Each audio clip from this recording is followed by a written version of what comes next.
सह अपराधी सह अपराधी को सजा से कैसे राहत मिल जाती है? या कोई व्यक्ति सरकारी गवाह, जैसे कहा जाता है टर्म है कि सरकारी गवाह बन जाए तो उसे कोई सजा नहीं होगी। आपने फिल्मों में सुना होगा कि सरकारी गवाह बन जाओ। तो इस विषय पर मैंने एक वीडियो पहले बनाया था कि सरकारी गवाह या जो सह अपराधी उसका क्या महत्व है अगर वह गवाह बन जाता है, सरकारी गवाह, और उसके गवाह का क्या प्रभाव होता है, उसकी गवाही का साक्ष्य का क्या प्रभाव होता है। आज मैं आपको बताता हूँ कि सह अपराधी कौन होता है। दंड प्रक्रिया संहिता की धारा 306 में सह अपराधी के विषय में कहा गया कि जो भी कोई व्यक्ति दुष्प्रेरक हो, मतलब मान लीजिए कोई कहते हैं किसी व्यक्ति से कि आप उनको जाके मारो, तो वह भी सह अपराधी हो गया। या कोई व्यक्ति जो मान लीजिए चोरी का सामान खरीदते हुए पाया जाता है या चोरी का सामान बेचने में मदद करता है, तो वह व्यक्ति सह अपराधी हो जाएगा। कभी कभी तो पुलिसकर्मी भी सह अपराधी बन जाते हैं कि जो जिम्मेदारी उनकी है वो निर्वहन करने में कहीं ना कहीं लापरवाही करते हैं, तो उसमें वो भी सह अपराधी बन जाते हैं। आपने देखा होगा कई मामले ऐसे आए हैं जिसमें नेताओं के संरक्षण में या नेताओं को बचाने के लिए पुलिस अधिकारी ने पूरा प्रयास किया और बाद में वही अपराधी बन गया, मुलजिम बन गया, सह अपराधी भी बन गए। तो सह अपराधी वह व्यक्ति है जो कहीं ना कहीं किसी भी प्रकरण पे अपराध के किसी व्यक्ति को सहायता करे या अपराध में मतलब संलिप्त हो, तो वह व्यक्ति सह अपराधी है। अब सह अपराधी को क्षमादान कैसे मिलेगा? सह अपराधी मान लीजिए अगर सरकारी गवाह बन जाता है तो उसको क्षमादान दिया जा सकता है जांच विचारण या इन्वेस्टिगेशन के किसी भी प्रकरण पे। मतलब पुलिस मान लीजिए घटना की जांच कर रही हो या विचारण हो रहा है किसी मामले का न्यायालय में, तो उस स्थिति में मजिस्ट्रेट उसको सरकारी गवाह बना सकती है, अभियुक्त चाहे जेल में हो तब भी। और इसके अलावा अगर मान लीजिए जैसे मजिस्ट्रेट की कोर्टों में विचाराधीन है कोई मामला, तो मजिस्ट्रेट के समक्ष अभियुक्त उसकी गवाही होगी। जो भी अभियुक्त है जो है मजिस्ट्रेट के समक्ष साक्ष्य दे सकता है। और अगर वह मामला सेशन न्यायाधीश द्वारा विचारणीय है तो सेशन न्यायाधीश के समक्ष उसका साक्ष्य किया जाएगा। साथ ही साथ ये है कि ऐसा व्यक्ति जो मतलब मान लीजिए जैसे कठोर दंडनीय अपराध है, मृत्युदंड वगैरह से दंडनीय, तो उनको छोड़ के किसी भी प्रकरण पे उसको जो है साक्षी के रूप में ग्रहण किया जा सकता है।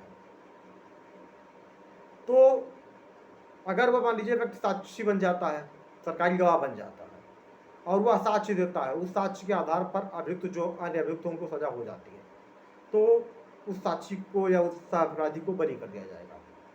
धारा 307 दंड प्रक्रिया संहिता यह प्रावधान करती है कि कोई भी मान लीजिए न्यायालय जो है वह किसी से अपराधी के विषय में उसकी गवाही वगैरह लेता है, लेकिन बाद में पता चलता है कि मामला उसके द्वारा विचारणीय नहीं है, अन्य किसी न्यायालय द्वारा विचारणीय होगा, तो वह मामला उसे अन्य न्यायालय को सुपुर्द कर देगा और जो भी उस प्रकरण पे साक्ष्य वगैरह लिया जाएगा वो स्वीकार होगा। या अगर कोर्ट चाहे जो जिसको सुपुर्द किया जाता है मामला, तो वह अभी साक्ष्य ले सकती है पुनः।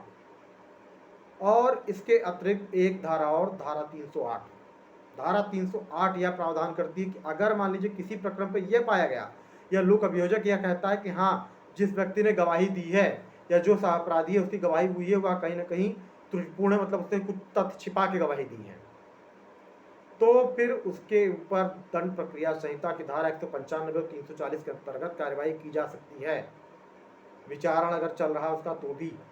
और यह कार्यवाही उच्च न्यायालय से अनुमति मिलने के बाद ही लेकिन की जा सकती है। लेकिन अगर मान लीजिए जांच या होती है या उस न्यायालय यह विचार करता है कि हाँ ऐसे व्यक्ति ने जो गवाही दी है वह उसके विचार में सही है, तो भी वह अब क्या करेगी कि अन्य व्यक्तियों को सजा दे देगी, लेकिन उस व्यक्ति की बात में परीक्षण करेगी और फिर अगर पाती है कि हाँ इसने जो गवाही दी थी उसमें कुछ तथ्य छिपाया है तो उसको सजा दे सकती है। और अगर लगता है कि नहीं ऐसा कुछ नहीं किया, इसने कोई तथ्य नहीं छिपाए हैं, इसकी गवाही सही है, तो उसे दोष मुक्त दे सकती है। और साथ साथ ये भी जान लीजिए आप कि 195 CRPC और 340 CRPC की कार्यवाही भी चाहे तो उसी मामले में अगर सेशन न्यायालय सुन रही है तो उनके पास समक्ष विचारण लंबित है तो सेशन न्यायालय, या अगर मजिस्ट्रेट के न्यायालय में लंबित विचारण तो मजिस्ट्रेट का न्यायालय उसके साथ ही 195 340 की कार्यवाही भी सुन सकती है या किसी अन्य विचारण के साथ भी सुन सकती है। तो सह अपराधी को क्षमादान तभी मिलेगा जब उसकी गवाही या साक्ष्य सच होगा, मतलब उसमें ऐसा कोई तथ्य ना हो कि जो उसने छिपाया हो, तो उसको अपराध से बरी कर दिया जाएगा, दोष मुक्त कर दिया जाएगा। लेकिन अगर तथ्य छिपाएगा तो उसको उस मामले में तो दंडित किया ही जाएगा, लेकिन साथ साथ 195 340 CRPC में अन्य अलग से दंडित किया जा सकता है। और उसका गवाह जो उसकी साक्ष्य वह उसका साक्ष्य स्वीकार किया जाएगा। उसका साक्ष्य इस वजह से यह नहीं माना जाएगा कि उसका साक्ष्य इसलिए अवैध है क्योंकि उसने जो गवाही दी है वह अभियुक्त है, इसलिए उसके गवाही को न मानी जाए। लेकिन यह पूर्णतः डिपेंड करेगा न्यायालय के विवेक पर। तो फ्रेंड्स, जो भी अपराधी हैं वो अगर सरकारी गवाह बनते हैं तो उनको क्रिमिनल केस में ऐसे राहत मिल सकती है कि उनको कहीं ना कहीं जो दंड है उनका वो दंड दे के उनको बरी कर दिया जाएगा, मतलब दोष मुक्त कर दिया जाएगा। फ्रेंड्स, अगर वीडियो आपको पसंद आए तो वीडियो को लाइक करें, चैनल को सब्सक्राइब करें ताकि आगे भी आपको ऐसे वीडियो देखने को मिलता रहे। Thank you.